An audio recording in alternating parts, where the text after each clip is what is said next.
مسلم league نون کے قائد نواز شریف نے انتخابات میں جیت پر آزاد کشمیر کے چپے چپے میں ترقی کا وعدہ کر لیا۔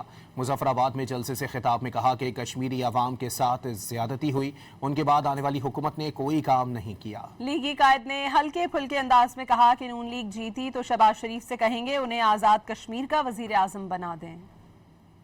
میرا دل چاہتا ہے کہ الیکشن میں اگر ہمیں کامیابی ملتی ہے نا تو انشاءاللہ تعالی تو میں شہباز شریف سے میرا دل چاہتا ہے کہ میں ان کو کہوں کہ آزاد کشمیر کا مجھے وزیر اعظم بنا دیں نواز شریف کو۔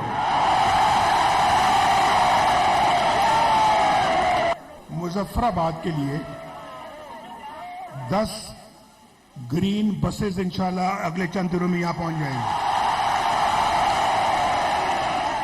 ہاسپٹل یا کلینک آن ویلز جو موبائل ہاسپٹل ہے، 15 موبائل ہاسپٹل یہاں آئیں گے انشاءاللہ۔